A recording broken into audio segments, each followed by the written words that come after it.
All right, folks, it's another Friday here. Look at the calendar. It tells you today's November 16, leaves us with a mere 45 days to go in 2018.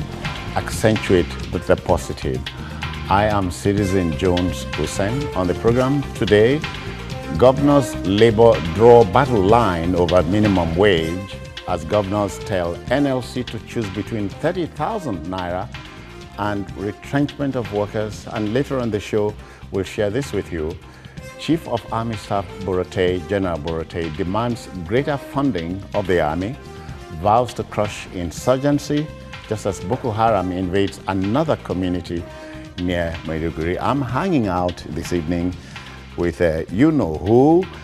Jide is here. Jide, I greet you. Welcome. I greet you, Citizen. Gentlemen, I saw Jide in a new car. I'm not reporting him.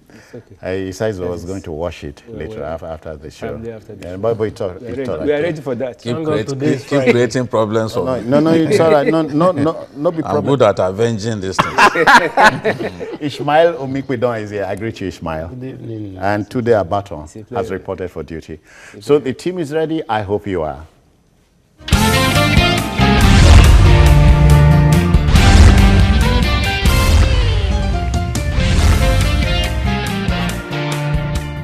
All right then, you know, the Labour governors' entanglement over a new national minimum wage is becoming a monotonous enterprise.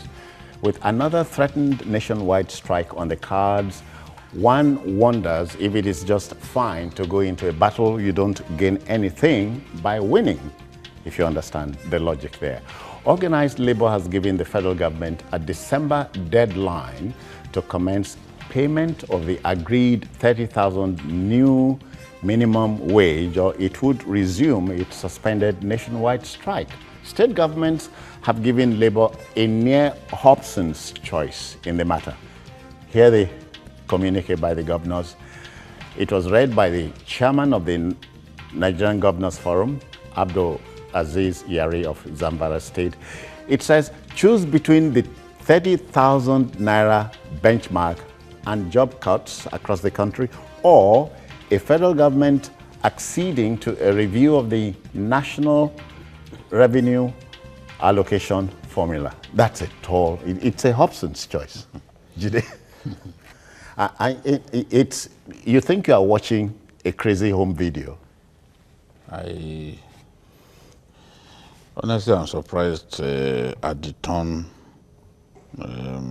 events have taken, because governors were part of the national minimum wage tripartite negotiation committee. Governors from each of the 6 geopolitical zones, each of the 6 geopolitical zones was represented by a governor. Naturally, by international convention, when you talk about government, in this case, they are not referring to state governments, they are referring to the federal government. But President Buhari wanted to give the governors a say in this matter. That was why he said that six governors from each of the political zones should be part of the tripartite committee meeting. Because the tripartite in this case, we're talking about Labour, the private sector, and government. Government represented by the federal government. That's the way it's seen across the world. The federal government, not state government. That's the central government. Yes, that's the way that it is seen. Now, governors, after a decision was reached that 30,000 should be the new minimum wage, governors are trying to set everybody back and trying to create a kind of a situation that will ensure that there is a fresh negotiation of a new minimum wage. Sorry, Jide, does this not beg the question of, was the 30,000 naira figure agreed upon?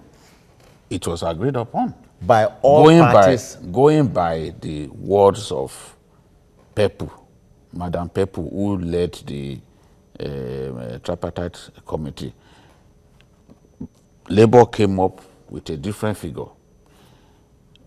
The private sector came up with a figure different to Labour's. Federal government said, oh, we can pay 24,000. Yeah, yeah. Governor said, we can pay 22,500. But at the end of the day, 30,000 was what was agreed. It's there in the minutes. More like they met in the middle somewhere. That's what and was agreed. 30, because 30,000. workers said, no, we do not want, we are not going to take 24,000. And 22,000 appears like an insult out to of us. the question. We are not going to take that. And at the end of the day, to avert a strike, which will have caused us to lose between 6 to 7 billion every day, they agreed that, okay, 30,000. I am convinced that there was an agreement, because if there was no agreement, once people presented it would not have been so. Others will have said, no, That's this it. was not That's what it. was agreed. But we didn't hear that. In fact, the minutes, before even the last meeting, the agreement had been reached that 30,000 would be the minimum wage. And you remember that Labour took the minutes of the tripartite committee meetings to the president to say, see, this was what was agreed.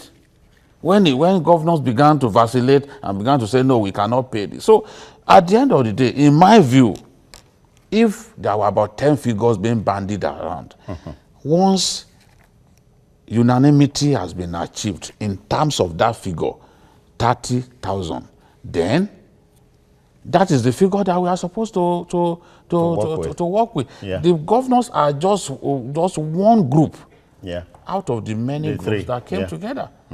So they're just one group. Ishmael, we have gone beyond the stage of whether 30 was agreed or was not agreed. But we are saying the governors, 36 of them, perhaps with the FCT, the governors are saying 30,000 naira is not feasible. We cannot. Otherwise, if you insist we pay 30,000, we'll have to sack people. I'm wondering how you come in here. Well, for me, as a person, I've always advocated that the way we run minimum wage in Nigeria is not tenable, it's not feasible. Because you cannot expect a worker in Zamfara State, for example, to want to insist on earning the same amount that somebody in Lagos is earning. The cost of living, the cost of living is different. Okay. The environment is different. What you pay for house rent in Zamfara, not the same thing that you pay for house rent in Lagos. However, I also believe very strongly that in most of the states, we have people on the list, on the payroll, who are not supposed to be there. We have people who are redundant, who are not doing anything, but are being paid. So rather than intimidate workers with this threat of sack, why don't they take the bull by the horn and clean up their payroll? I am very, very sure that if that is done, a lot of money will be, a lot of waste will be saved. Inclusive perhaps of ghost workers. Ghost workers, everything, that is one. Two, they should also cut down their costs, their running costs. Because the truth is that the money we are talking about, if we block certain leakages, I tell you, it is possible. It is possible. To pay even more than 30. It is possible. 30. But do you also know that there are states where the 18,000 that is currently being operational are not being paid? These are some of the realities. You are being conservative. 23 states are still owing 23 as at the last count. Salary. So salary. You're saying that even the minimum wage. What I'm saying Some that, can't pay minimum wage of 18,000. what I'm saying is that no, that is Some what they are can't pay paying. What I'm minimum saying wage. is That's that what you even said. that minimum wage, not Okay. that they are owing salary, that one is separate. That even that minimum wage of 18,000 naira, some states are not paying it. I think Zamfara can't even pay it. They are not paying it. So by the time you now, you see, the truth is this. So many things are wrong with the kind of system we run. You see, we run a federal system, so to speak, but in operational, most of the things we do are unitary in nature. Because ordinarily, if you allow the states to negotiate with the workers based on their capacity And productivity. But and that productivity, is it's a function of amendment of the constitutional constitution. I know, matter. that's what I'm That's it. saying. That's That's what it. I'm saying. But we could also do that. No, do that. Ishmael is telling you if governors are sincere, we could go that route. We could. Tunde, mine is, look at the word, states are saying government must look at central governments must look at the impracticability of paying the 30,000 naira. He has just alluded to it. State governors must think of the aids they have. Some are here no less than 500. And of course, state assemblies are earning so much, and they earn their money monthly. They are not owed in any way, and stuff like that. So, well, I think basically, you see, I don't like to take us back to when Nigeria started. But it's unfortunate that the moment we stopped federalism in Nigeria in 1966, we created problems that we are increasingly finding it difficult to solve. I'm telling you, if after this agitation of minimum wage, 5 years time, the labor comes back again to negotiate, we are still going to have the same problem. Why? Because there's a fundamental problem with our political economy. What is our political economy that states that a constitution stipulated in the federal system? Nigeria is the only federal system I know all over the world that is operating a unitary system, that is operating the same economy. Because whether you like it or not, like he said, Zamfara State cannot even be compared with Ekiti State, cannot be compared with Lagos State. So when you now say that there is a particular constitution, which in itself is a default, that constitution itself, those who drafted that constitution, they did not have Nigeria at heart. Because we are operating a monoproduct economy. And when you are operating a monoproduct economy in a unitary system of government, when that particular product is in problem, then all of you have collective problem. During the military era, it is a dictation by fiat. All states must pay, whether you like it or not, because all the states are run in the same manner under military system. But when you now have a civilian dispensation, they have to take a look at the constitution. Unfortunately, the 1999 constitution itself, from page 1 to the end, it is full of contradictions. And that is why we are having problems with this kind of thing. Like I said, I think we should the 1999 Constitution, as amended. As amended. Always add that, as amended. As amended. It's full of contradictions because it is not in the spirit of federalism that Nigeria is made up. I think what we have to address is the fact that all the tiers of government, local government, state government, and federal government must shed weight. Shed weight in the sense that if the federal government is holding 52%, and 36 state government, they are holding 26. The remaining 22, 774 local government, 22%. It is contradictory to the spirit of federalism. Let the federal government shed some weight. Let them reduce. But that has to be constitutional. It has to be constitutional. What we are saying is that to solve this problem, because I'm sure that in 5 years' time, we are going to come back to the issue of the minimum age becoming too small again. And if it is become too small again, we are going to renegotiate again. They will say they have taken it to 40. By the time they take it to 40 or 50,000, some states will still be unable to pay 18,000. Because many things would have been So left we keep on undone. moving in circles, and we will continue to move in circles until we do a surgical operation of the finances and political economy of Nigeria. The other leg of what the governors are telling the federal government is this. Well, okay, if we must not sack, then review the national revenue allocation formula. Yeah, I'm not opposed to that. Okay. So many people have said that even the revenue allocation formula, as it is currently, is illegal. So, illegal in the sense that some individuals just felt, okay, this is the way revenue should be shared among the federating units. I think that we have to take a second look at it. The federal government takes 52% currently, and we can see clearly that the states put together have by far greater workforce than the federal government. Then something must give. It's part of what some of the governors have come up with. Some of the governors have suggested that, look, we cannot, and you know they've asked for a meeting with the president. And President Buhari once said that he's not opposed to the idea of taking a second look at the revenue allocation formula. Maybe this is the time that it will happen, you know, because you can see some brinksmanship at play now by the way the governors are talking and all that. Just after Nigerians thought a decision had been hammered out on a new minimum wage, they are trying to get us to start renegotiating. Some of them are even saying, oh, let subsidy go. That if subsidy goes, we'll be able to find some money. But can any sensible Nigerian increase fuel prices at this time? Because the implication of removing subsidy because you want to get some money means you must jack up the pump price of petrol. Can anybody try that at this time? As I said some time ago, petrol is a security product.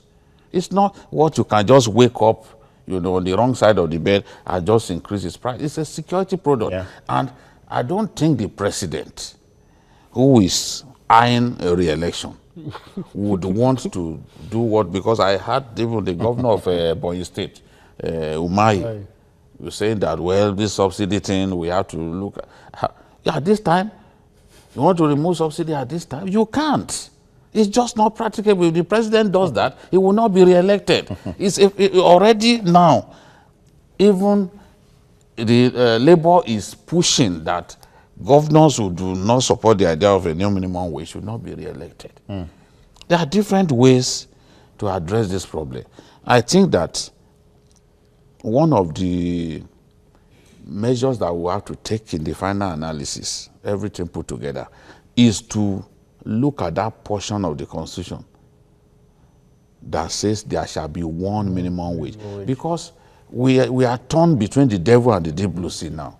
There's a Constitution that has to be respected. A cynic said, if you were torn between the devil and the deep blue sea, jump into the sea, perchance you could be saved. No, embracing the devil. Sharks. There are sharks. But embracing the devil is no better. No, the shark can manifest in form of the devil. The shark can manifest in form of the devil and devour you. Wow. So there's really nowhere to go. There's really nowhere to go, because you can't go to the, you either go to the right or you go to the left, because the center is a ditch. The center is a ditch. Anywhere you go. So the truth is, let them, that portion, because there shall be one minimum wage in a country like ours. I don't think that it is not sustainable. Oh boy. We've done it over the years. Remember, to the 80s and during Baba Sumano's time, we've done it. But the way things are now, state governments should be able to negotiate with workers the minimum wage in their state. It's realistic. It's working in America. And you find a state like Massachusetts that is not even one of the richest. When you are talking about American riches, you have New York, we have Florida, and the rest of them. It's paying higher than even the richest American states. So, and then workers, whether the governors like it or not, they still have to look at their workforce. A lot of them dread not being re-elected. That's why they are scared to look at. So they still have to look at the workforce. They are carrying excess baggage. Ishmael, so the sea, the deep blue sea, and the devil, they are always there. They are fixated, you know. But for the man at the bus stop, the man on the street, the man watching us, we must say this. And I'm quoting former Anambra Governor Peter Obi. He said, amongst other things, the office of First Lady, which I'm told, which we all know is not constitutional, office of First Son. Oh, come on. Don't. It says the office of First Lady of each state has 2 billion naira every month to it. Obviously, he must be speaking from a vantage position. So you take Every 2 state. billion, First Lady, Can't be security vote. Not up to that. Security vote. No, but you have billions voted for the. I'm talking about the figure the First Lady again. is not So realistic. you talk about security vote. I hear it is not audited, and they vary from state to The state. governors decide Well, how much they you see, vote. I don't know. So no. What I'm saying is, if you shed weight in terms of aides who are paid their correct fees and not the worker, don't you think we can achieve something? No, that you know, in my opening remark, I said that much. That look, in as much as I believe very strongly that the idea of using one minimum wage is not visible, is not workable in our country, which we must take another look at. I also believe very strongly that the governors, you know, they need to shed, you know, some weight. Now, the claim by Peter Obi, I don't know where he got. Politically perilous. I don't know where he got it. There are some states that because I know that there are some states. 1 billion. Apart from that, there are some states that don't even run this. Maybe he stayed. Well, Maybe he stayed. maybe the money too. Maybe Maybe what that he much. maybe what he inherited. Let me say something that, you know, during Peter Obi's time, they were earning a lot more Money, than now. of course. That was the time of the real boom that we are talking about. yeah, when we were okay. maybe that's what $140 it is. per barrel and all that. But you see, there is something about Sorry, this subsidy. otherwise we are saying that the office of First Lady, which is not constitutional, has some money voted for it. Well, they may be. Yes, they but may be. certainly not that high. No, leave the figure Whatever is the alone, yeah. figure, whatever is the figure, is not enough to cater for what we are talking about. No, What it they won't have be to enough. look at, what they have to look at is these political appointees who most times do nothing but just get paid. Then we must also tinker with even the remuneration of our political leaders. I'm talking of both governors, ministers, all of, because you see, sometimes state assembly yeah, men all of and them. women, Because you see, most times when they come, they tell you they have accepted the salary cut. Look, that salary cut is nothing. It's nothing. But you see, those allowances, those allowances, What yeah, is those it? Yeah, allowances, housing, The devil is in the allowances. housing, accommodation, entertainment, Extra code. what have you? That is what takes the bulk of those money. So something has to be done about that. Now, quickly on this issue of subsidy, you see, Nigerians, most of our political leaders are fraudulent. When I mean fraudulent, not that they steal, but you see, they Ishmael, we got you first time. you know, we got you first they time. deceive us a lot. Because I recall very, very well that before 2015, most of our current political actors were of the view that we don't need fuel subsidy. And if you recall, that was what led to the crisis of January 2011. Now, until recently, the impression most Nigerians had was that there was no subsidy until NNPC started their arithmetic. They say they do this, they do that. They changed the name to whatever name they call it, there is still subsidy. Now the truth about it again is this. You see, the NNPC records is not straightened. Whatever atrocities you know were being committed in the past are still being perpetrated, if not worse, very much at the moment. And so government we must also look at that place. No, even they are not remitting. Because you see, if we are earning 50,000 naira and we get everything, we will work better with it than when we are supposed to be earning 50, and what we see every day is 5,000 naira. You don't even know how much we are producing. I mean, that's a fact. Between DPR and It's a lot of NNPC, challenge. they are always arguing about how much are we even producing. You know, there's no agreement as per how much we produce on a daily basis. So, Jide and Ismail, Tunde talked about Republican status. we ran a Republican system between 1963, October 1st, and the coup of January, which is saying states kept the half of the monies they made and remitted 20% to the center, excess 30, you know. So how about going back there? Is it difficult? It's not well. It may be difficult, but we can. Why not saying we must go to that system, that regionalism, whatever name you call it? Not regionalism. I'm saying the Republican Constitution the economic system. You know, this is what we are asking for today. Yes. Fiscal federalism. But I'm saying the 1963 Constitution gave us all of that. How about going back there? Exactly. No, if we go this back is what Tunde alluded to. No, if we go back there, it will work for us. Let's an older man answer the... Well, I think basically during the First Republic, while I was in an argument with a guy in my office before I came, that, look, you cannot compare how we were running free education in 1960, 52 to 55, up to 62 to Article promising restructuring today. Because the money which the Babylon used to prosecute free education was made from the Western region. Yes. The money belongs to the Western region. Yeah. So now, if after 50 years, Nigeria has been sharing oil money, because what we are practicing is feeding bottle economy. Every state will run to the federal system to collect money every month. They have been used to that particular system for a long time. For us to go back to the real system where it will make every state to work and earn its own money, we have to negotiate. All states of Nigeria. Negotiate with who? With all Nigerians. Okay, all Nigerians at the central table. It can't be done by fiat. It cannot be done by fiat. I'm talking about the fiat here. So we have to negotiate and sit down, because all this issue of state paying what they can pay. Tell me, beside Lagos, Rivers, and Ogun State, tell me any state in Nigeria that can stand for 3 months without a federal allocation. There will be riots all over Nigeria. So if you say we go back to fiscal federalism, it has to be negotiated, because we have been used to that feeding bottle economy for years. But we have to go back to that thing. No, there is no time we won't. There is no time. There's no time we won't go back. Some of the people, every state go back. For some of those who are asking for restructuring, it's because of elements like that in the restructuring. Yeah.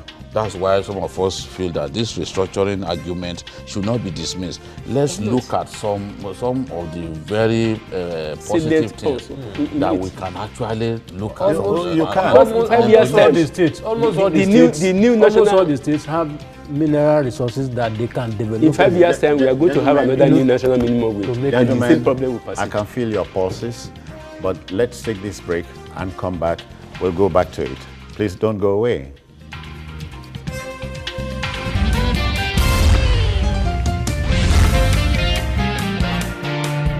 Okay, then we begin to take it home now. The state governors are saying they have a difficulty paying 30,000 naira minimum wage across board, and we have said excepting for 2-3 states. And they talked about the impracticability of their doing so, and they are angling for another meeting with the central government. Yeah, with the president. I'm sure they are going to express their concerns before the president. What Yari is saying is that it's only Lagos State that can currently pay this minimum wage, that even Rivers cannot pay. That Lagos wage bill, monthly wage bill is 7 billion, according to him, but that if Lagos pays this minimum wage, the wage bill will move from 7 to 13 billion. Okay, the new minimum. Yes. Okay, that's the 30,000. Yes, that if Lagos pays this, then the wage bill will move to 13 billion. You know, of course, that once you increase minimum wage, other categories of staff, even senior staff will benefit because it's in an incremental manner. You add to people's salaries across board. So it has a serious effect a kind of ripple effect. So that is the point that they are making. But there are all kinds of things that can happen. If the president agrees to alter the idea of altering the sharing formula, then they will get more money. they will get more money. But this problem has to be solved. We are approaching elections, and the government, the central government knows that if it does not solve this problem quickly, it could hurt its chances of being re-elected. Because there's nothing as bad as being presented as a government that doesn't like workers. A government that doesn't want to give workers his due. Yeah. One of the mistakes that the government made was not kicking off this process earlier. Because if they had been faithful to the stipulation of the Constitution, we should have had a new minimum wage in 2016. The minimum wage, the last minimum wage that came in June 2011, the process was actually started by the late Yaradua. Yeah. It started around 2008, 2009. They had begun the process. You know, so by the time Jonathan took over, there was a lot of progress had been made, and Jonathan was able to approve a minimum wage in 2011. So in our case, that's the minimum wage of 18,000. Of 18,000. Yes. It used to be 7,500. Yeah. Now, in our own case now, the Did I Constitution says... Did I hear you well? It used to be 7,500. Only God knows what that can buy now. Oh, boy. You know, in our case now, we are behind by 2 years because the Constitution says that every 5 years the minimum wage must be reviewed. So we are even in contravention of the Constitution as we speak now. So there has to be a quick resolution of this matter. But for me, if you have to reduce the workload in the states, there's nothing wrong about it. It's been done. It was done here in Lagos. Tinubu did it in Lagos, even during his first term. So there's no reason for governors to be carrying excess luggage. There are too many people who are dormant in their workforce that they have to show them the door. Ishmael, but as we sit here, organized labor is drawing the knives. You understand me? Well, they have to, because you know, somehow in Nigeria, most times we are usually pushed to do. You know, when you don't hold somebody where it pains him most, he's not likely to respond to your request. Now, Labour is aware that election is around the corner. It's less than 50 days from now, and they know that no government will want to,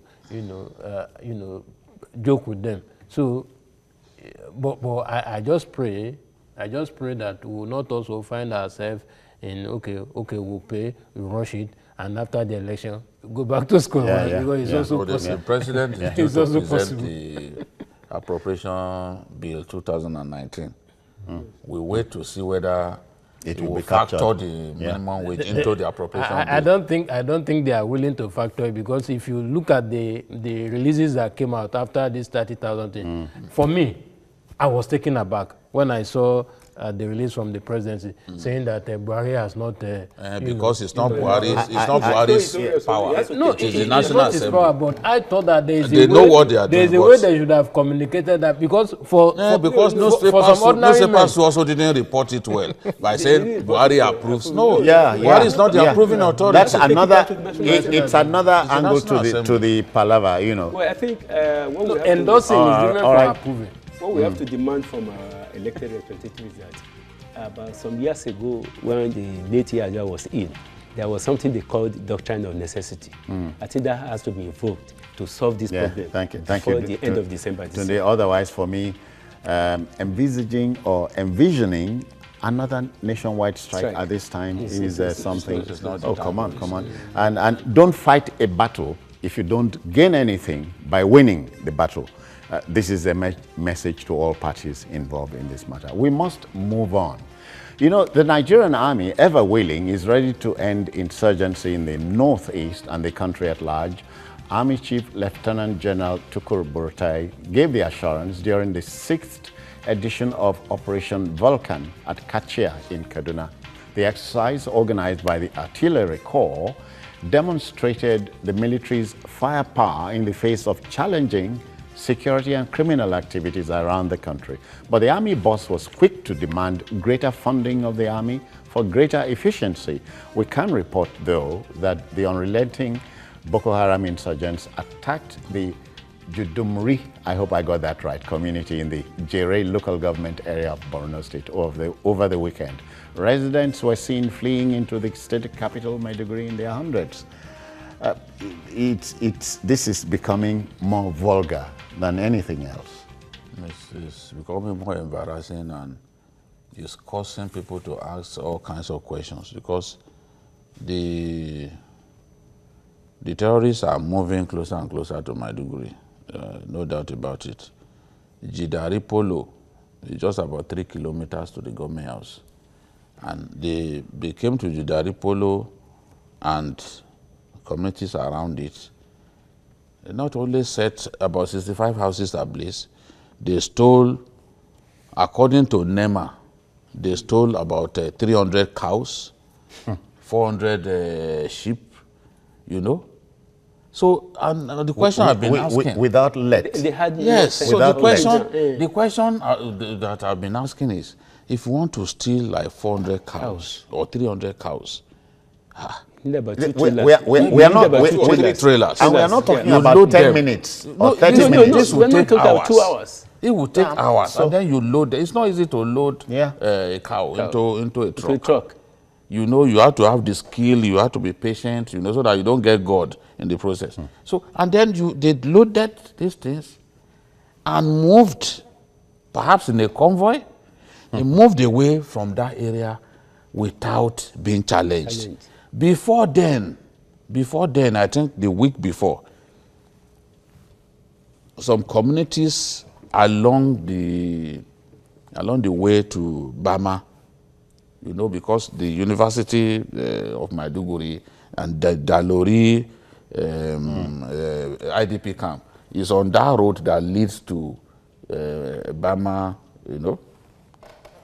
They came out, Konduga, from Konduga, we can get to Bama from another area. And then they moved from that place, attacked communities, and chased people into the IDP camp.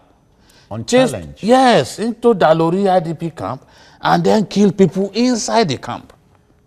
So we are seeing signs that something is really wrong. Because, look at this one now, this community that they told you that they attacked, is not far from Giwa Barracks. So if people come to communities that are hemmed between maybe military formations and all that, you ask yourself, how did they do this? What is going on? Is it that we no longer put soldiers on the highway? You know, because at least people should be able to restrain them. Yeah. I've seen Burate issuing threats that the terrorists should be denied opportunity to operate.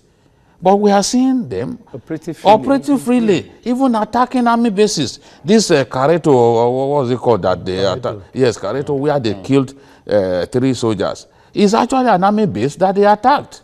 And the people fled. Some of the people fled to Gubbio and communities around it. And then even last week, you know, because the community, because the Borno is not safe, moving from one community to community by traders, they are usually accompanied, they are usually literally chaperoned by armed soldiers. They move in a convoy. They put some trucks, army trucks in front, and some army trucks behind. So they will guide those traders, you know, as they move from one community to another to trade, because the road is not safe. Now, these guys attacked the convoy, killed about 9 civilians. That's the conservative figure, killed 9 civilians. So we are seeing signs of a resurgence of this terrorist group. If they could go to Yobe and set ablaze the army base there, even set ablaze the army truck. And before that, they said the Gozambali, or what's this place called? They went to an army base in that Godombali and actually looted some equipment of the army. So we are seeing dangerous signs. Yes, the army has to be well funded. The political leaders have been saying repeatedly that the Nigerian army currently suffers acute equipment deficiency. which means that the army is now operating more or less like a defensive force. Because if you provide them with the equipment that they need, they'll be able to go after these guys, chase them into the areas where they are hibernating. Today, and so, I mean, Ishmael, you cannot dismiss entirely the activities of fifth and some would say, cynics would say, sixth columnists. And when you hear that some people are reaping bountifully from this crisis, you are wondering what the motive is. Well, I have every reason to believe so, that there are people who are reaping from this crisis, and there are people who will never wish that the crisis comes to an end. However, I also believe very strongly that the army leadership too appears to have relaxed, because it is true that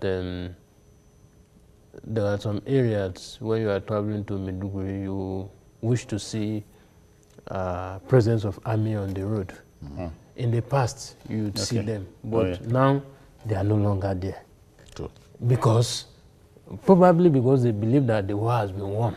Yeah, yeah. You know, or as you people want to say, it is well. You understand. So one, in as much as I support the call for more funding, I also believe that there's a need to tinker with the leadership.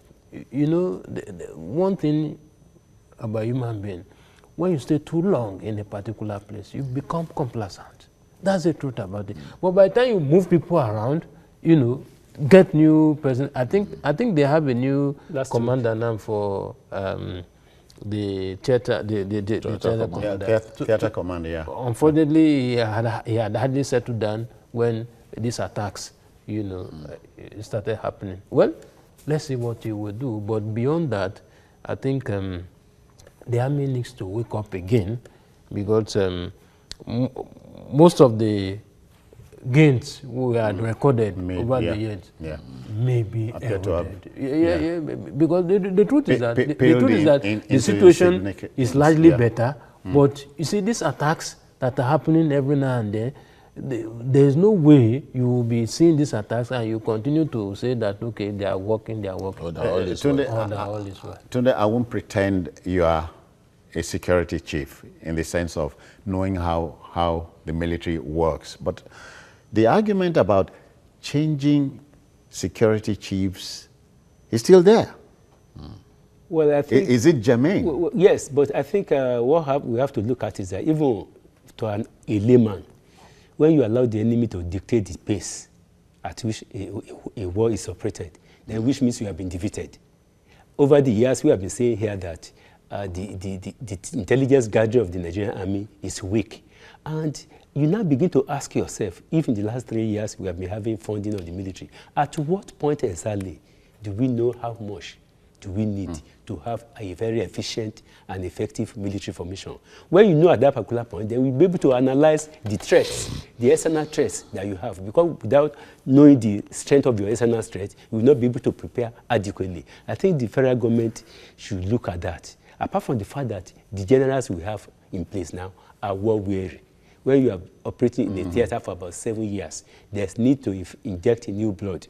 We have sent troops to Congo, we have sent troops to outside Nigeria. There's need to inject and change new leadership so that the war can be won. But as it is today, I think they have used all the cards on the table, except of the fact that even when you have the machinery, you also have to have the tactics and the intelligence. Yeah. The tactics and intelligence appears to have failed in terms of combating Kuba, whether we like the tactics and intelligence are failed. Because when the ammunition is in place and the tactics and intelligence remain the same, the enemy will dictate the pace. And when they dictate the pace, they will gain the upper hand. As it is today, it appears all the gains of the last 6 months have been eroded by the boldness of these insurgents to sack more villages and get closer to Maiduguri. Yeah, yeah. And the moment they get inside Maiduguri, we should forget about and you know, these stories will further depress a war-weary environment. You gain some here, you lose some there, you know, and something has to be done once and for all time. Yes. Nobody is it's enjoying unfortunate this. You see the enemy, we underrate the enemy so much. Politicians underrate the enemy. generals to underrate the enemy. You see sometimes the way they boast about exterminating Boko Haram, and Boko Haram will go and shoot a video, you know, showing that, look, we are still here. You've not defeated us. These days, they have no time to even shoot videos. They are carrying out attacks on army bases. This year alone, Boko Haram has attacked not less than 12 army bases that I know. Not less than 12. I'm just being conservative. So if the enemy is the one taking the battle to you, the enemy is the one going to meet you in your base, is an insult. Because we are supposed to smoke them out. We are supposed to be an offensive force that goes to where these guys are to snuff them out. But they are now so bold. That was what we were doing before. That was what we were doing. We were like a rapid response force. Look at the pace at which we moved before the election. Yeah. Under General Lamidi Adeosun of the 7th Division then. We moved, if we conquer Goza today from Boko Haram, you will hear that the next day we've taken over the Dikwa. If you hear that we took over Dikwa today, you hear that the garrison town of Monguno has also fallen to the Nigerian armed forces. But that was what we were doing. But right now, what is happening, the truth is that because of acute equipment deficiency, we are now forced to stay where we are. You know, we've always said that during the rainy season, our troops don't move fast. Yeah, it's always difficult. But there are equipment that you can acquire that will give you that edge. Because equipment for all seasons. Yes, it's also it's the same wet season. The bulk of Boko Haram attacks came during the wet season. So how were they able to move? Sometimes in the convoy of 15 gun trucks, they will attack an army base. Soldiers will take to their heels. They are not fools. Because when you are surrounded and you are terribly outnumbered, there's nothing you can do. Or outgunned. The truth is, for any country that wants to defeat an insurgency, the type of insurgency that we are going through, you must outnumber the enemy by a ratio 5-1. But what do we have? We have never put up to 40,000 troops in the northeast.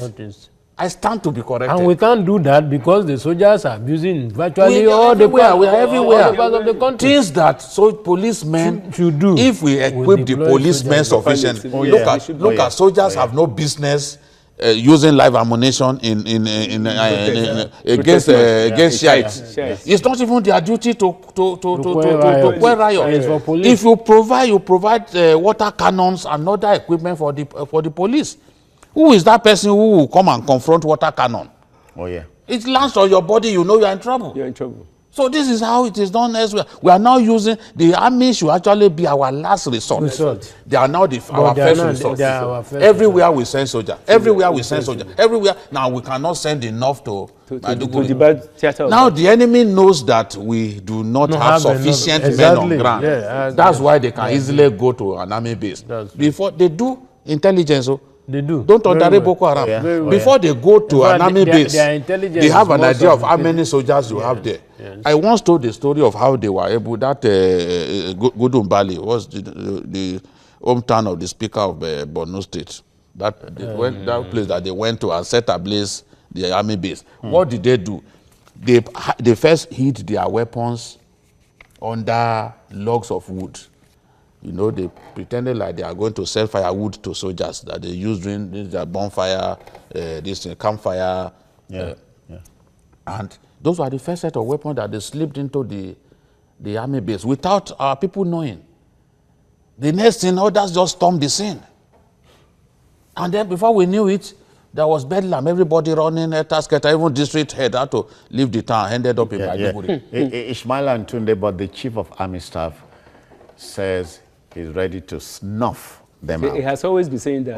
No. So we can take him. Saying it. No. But then he has reiterated it.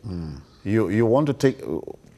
Well, I think for once. I think he should match his words with action. That is all. No, he's asking for more funding. More funding.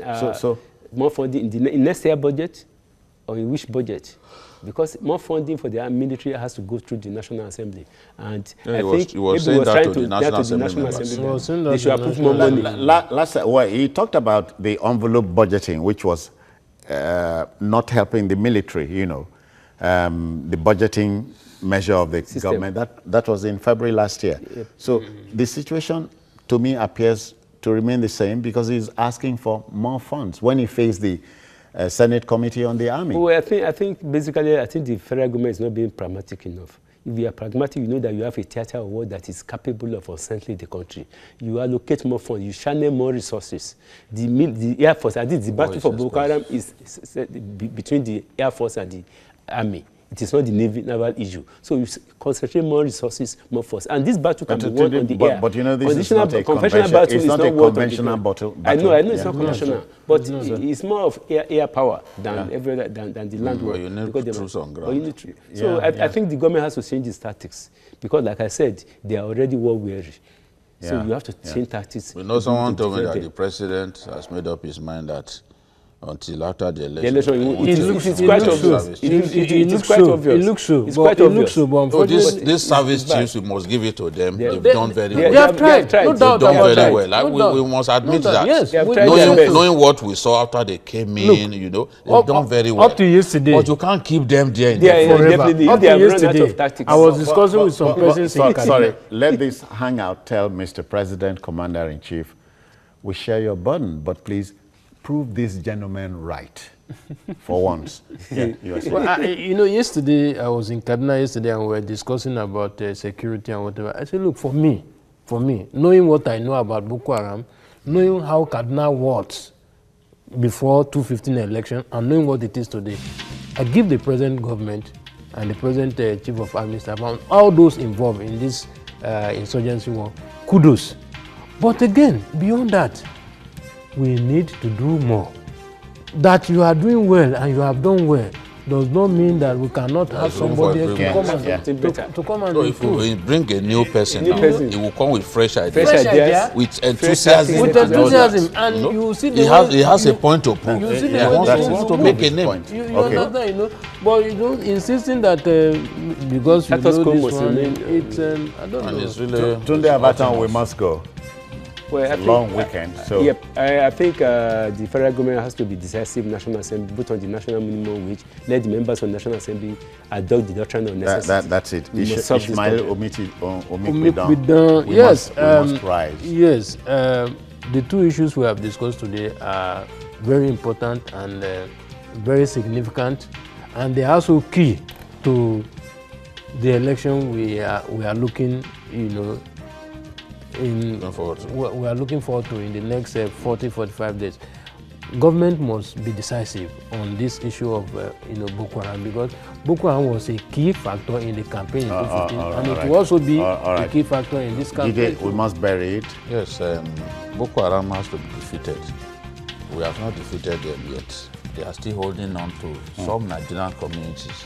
At least the army, for the first time, admitted that 2 weeks ago, that Boko Haram holding on to communities, so they chase them away. We have to work harder. If we do not keep those communities safe, nobody will be able to come out to vote in those places. There are still many communities where our people won't be able to vote. And you can't deploy INEC people there. All right, Ishmael Omikwedan, thank you for your time. Tunde Abaton, many thanks. And of course, Babajide Kolade Otitoju. All right, folks, that will just about do it from the Hangout here in Lagos. Join us next week for another episode of the program, but then join us on Hangout on other platforms showing on your screen now, and on YouTube at youtube.com/TVC News Nigeria. The feedback channel remains the same. I am Citizen Jones Hussein. Bye-bye now.